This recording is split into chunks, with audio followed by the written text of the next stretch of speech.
Hola a todos, mi nombre es Vanessa Toseni, soy docente de la cátedra y hoy vamos a conversar un poco sobre la unidad 7. La unidad 7 tiene como hito central la crisis de 1930 que se da con el puntapié inicial del crack bursátil de Estados Unidos de 1929.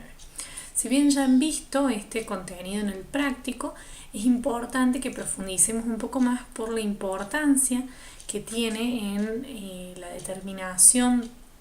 económica, social y política, digamos, que se da en los países centrales y en los países periféricos del momento. Para poder entender adecuadamente la crisis, lo primero que hay que tener en cuenta es cuáles son sus antecedentes, ¿sí? Como la historia es un proceso, resulta muy relevante tomar en consideración todas las partes o todas las etapas de la misma.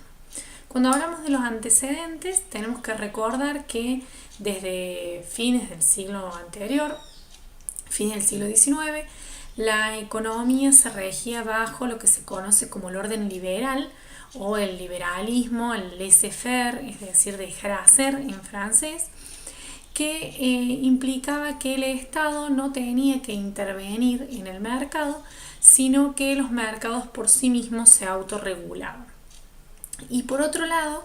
se dejaba, digamos, como entredicho que se cumplía la ley de Say, que lo que dice es que cada oferta crea su propia demanda. ¿Esto qué quiere decir? Que nunca va a haber una crisis de sobreproducción, porque siempre que se produzca más, se va a canalizar en el consumo, ¿sí? Esta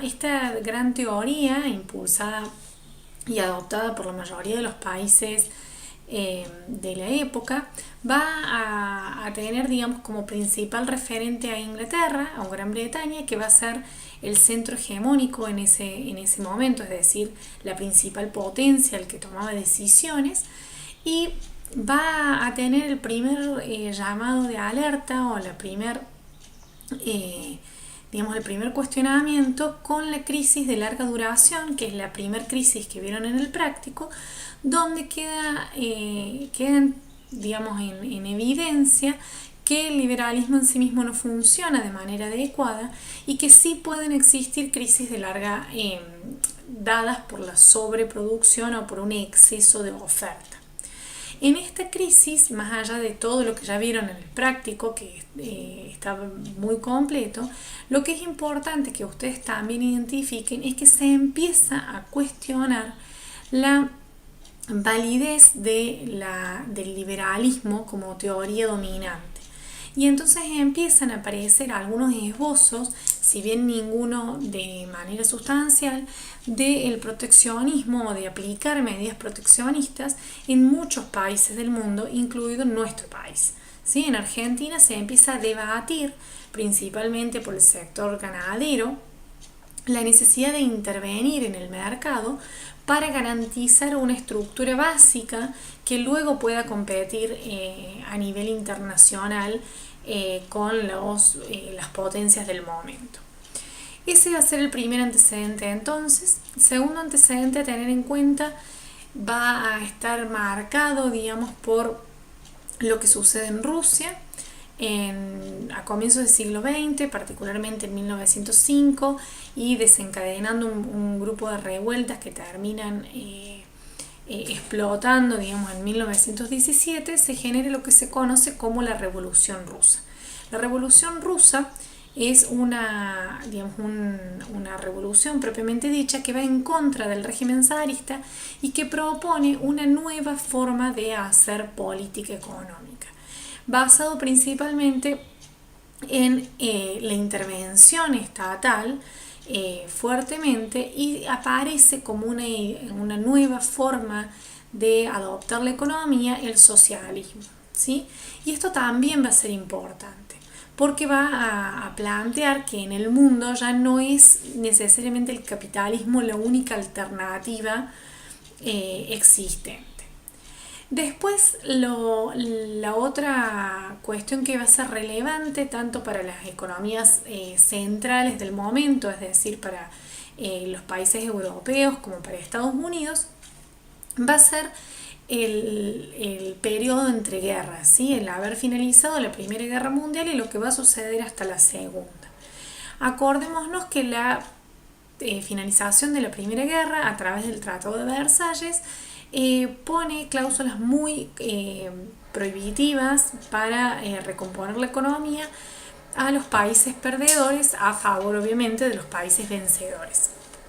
En ese punto va a ser Estados Unidos el país que se va a posicionar como principal acreedor de todos los países europeos para apoyar la reconstrucción del continente.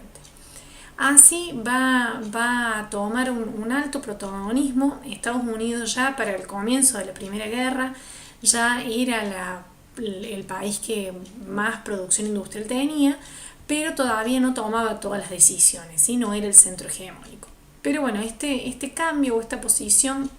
de los Estados Unidos como principal acreedor le va a dar mucha fortaleza, de manera tal que va a terminar este periodo siendo la principal potencia a nivel mundial en el mundo capitalista, y va a verse un declinamiento entonces del poderío de Gran Bretaña o Inglaterra. En Estados Unidos, a su vez, en la década del 20 aparecen unas intervenciones sustanciales en materia de administración de la producción.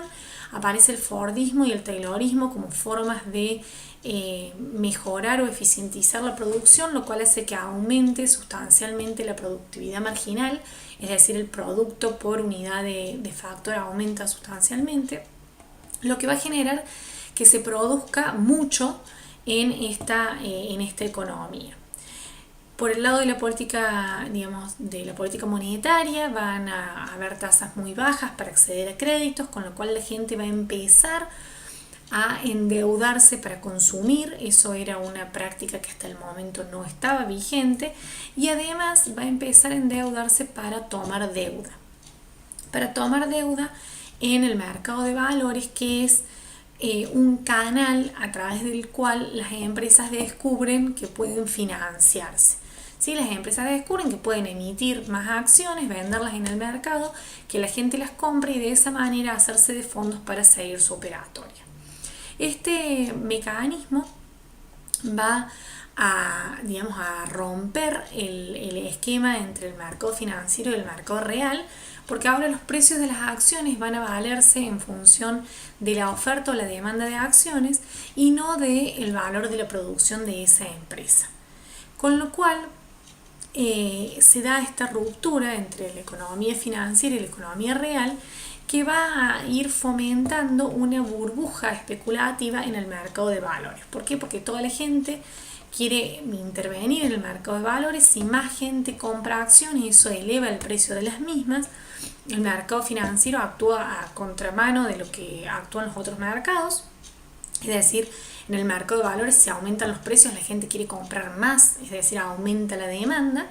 y eso va a ir generando un aumento aún mayor en los precios de las acciones, que no va a estar convalidado por la producción del momento. En los países europeos van a encontrarse bastante debilitados, debiéndole sustancialmente dinero a Estados Unidos, y van a estar tratando de volver al patrón oro o al régimen cambiario del patrón oro, lo que va a condicionar la posibilidad de aplicar política económica. En 1929 se da, además de todo este contexto, que en Estados Unidos, con esto del liberalismo, no había regulación suficiente en el mercado de valores, con lo cual van a aparecer algunos mecanismos, aparecen las sociedades anónimas como en un auge, aparecen trust y holdings financieros con muy baja regulación, y empieza a darse esto que se conoce como el esquema Ponzi. El esquema Ponzi es un esquema de inversión a través del cual, para poder pagar el endeudamiento actual, se recurre a nuevo endeudamiento. Entonces es un esquema circular en donde nunca se genera mayor capital, sino que simplemente se endeuda cada vez más para poder lograr pagar con el endeudamiento actual. Los dos sectores en donde, digamos, además de la bolsa, la inversión especulativa por este exceso de fondos que va a haber en esta sociedad, alta sociedad de consumo, aparte de una sociedad que tenía el sector real súper desarrollado, sin necesidad de invertir más en las firmas porque las empresas estaban produciendo un montón, va a ser el sector de la construcción y el sector inmobiliario, además del mercado bursátil. Entonces esta disrupción entre el mercado financiero y el mercado real, además de la política de la Reserva Federal con tasas bajas para fomentar el crédito barato, que el sistema financiero tiene pocas regulaciones, va a generar que en 1929, por un movimiento particular de empresas en el mercado de valores, tire a la baja los precios de las acciones y eso empieza a generar un colapso, un pánico hacia la baja de los precios. Y así como yo les decía que los precios suben cuando la gente demanda más, cuando empiezan a caer los precios, la gente empieza a querer vender sus acciones y eso puja hacia la baja aún sustancial del valor de las acciones. Eso va a determinar, digamos, una crisis que va a afectar a nivel mundial tanto por los canales financieros, porque mucha gente, además, los excedentes europeos, los excedentes de los países periféricos se canalizaban en la bolsa de los Estados Unidos, con lo cual esta caída en la bolsa o esta ruptura de la burbuja especulativa va a afectar a todas las economías que tenían inversiones en estos países. Y por otro lado, se va a dar por los canales comerciales, ¿sí? Esta crisis va a generar una reducción en la demanda que además va a afectar negativamente al comercio internacional. En 1929 entonces, a medida que va pasando en el mundo, digamos, pero en estos primeros años de la crisis, se da un proceso de incertidumbre en materia de política económica. ¿Sí? Va a quedar en pausa de cuál es la mejor forma de solucionar la crisis, y ahí va a ser donde el presidente estadounidense Hoover va a tomar políticas de carácter ortodoxo, es decir, alineadas con el liberalismo, que era la teoría económica dominante del momento. Esas medidas van a agravar aún más la situación estadounidense, y va a ser recién a partir de 1932, cuando pierde las elecciones Hoover y asume Roosevelt a la presidencia norteamericana, que empieza a aplicar medidas más pragmáticas en contra, o sea, heterodoxas, digamos, en contra del liberalismo, que buscan fomentar la actividad real o la economía real. Entonces, Roosevelt va a aplicar un programa económico que se conoce como el New Deal o Nuevo Acuerdo, donde empieza a fomentar a través de acuerdos específicos al sector agropecuario, a la obra pública, a la construcción. Entonces, empieza a generar medidas más de tipo intervencionista. En Suecia también se van a dar medidas de este tenor que van en contra de lo que decía la teoría económica del momento. El New Deal va a tener una segunda etapa a partir de 1935, que va a estar orientada más a los beneficios sociales, a la seguridad social, al seguro por desempleo. Son todas cuestiones que antes de la crisis del 30 no se conocían y empezaron a hablarse o a discutirse después de la profundidad que tuvo esta crisis. Y aparece también un referente que ya venía dando algunas cuestiones de su ideología en lo que es la teoría económica. Aparece Keynes como uno de los referentes heterodoxos. Keynes en 1936 plantea lo que se conoce como la teoría general, donde establece que la economía puede fomentarse a través de la intervención estatal y que esto genera un efecto multiplicador en la economía real, ¿sí? Entonces aparece esta nueva forma de hacer política como una una alternativa viable. Las medidas que aplica Roosevelt van a ser de corte keynesiano, es decir, van a estar alineadas con lo que planteaba Keynes, pero no se pueden llamar keynesianas estrictamente porque son antes, o sea, son previas a la teoría general. Acá es importante tener en cuenta que, bueno, que cada economía asume la forma de hacer político, de resolver la crisis como puede. Este gran debilitamiento a nivel mundial además permite o promueve el surgimiento de esquemas más alineados a la derecha con alta intervención estatal. Entonces esto justifica el ascenso de los fascismos en España, en Italia y en Alemania. Empiezan a su vez, digamos, a cerrarse o a generar medidas más bien proteccionistas la mayoría de los países. Se termina con el multilateralismo y se dice, digamos, que todo este proceso que va a dar con el armado, digamos, de las economías, que va a desencadenar luego en la Segunda Guerra Mundial, se dice que es gracias a la Segunda Guerra que estos países, o que los países centrales pueden salir de la crisis, o sea que la crisis realmente termina gracias a que la economía se reactiva por la economía de guerra, ¿sí? Materia, así como para hacer un resumen, en este periodo va a ser, digamos, una consecuencia directa entonces la Segunda Guerra Mundial, y así también va a ser una consecuencia el giro hacia la izquierda de muchos países no centrales, como por ejemplo los países latinoamericanos, y empieza a adoptarse como una línea de pensamiento central el keynesianismo o la intervención estatal. Y acá es cuando la Rusia, que había comenzado este proceso con la revolución, con un estancamiento y un poco desarrollo industrial, que va a empezar con una industrialización acelerada, el socialismo se va a consolidar también como una alternativa de hacer política económica. En términos sociales, la Gran Depresión o esta crisis va a generar, digamos, una lógica del estado de bienestar, es decir, que el Estado empieza a hacerse cargo de algunas cuestiones básicas dadas por el bienestar económico, como la seguridad social, el seguro por desempleo, y va a pasar a ser ahora el objetivo de política económica, va a pasar a ser el logro del pleno empleo, ¿sí? Que antes nunca había existido un nivel de desempleo tan significativo como para que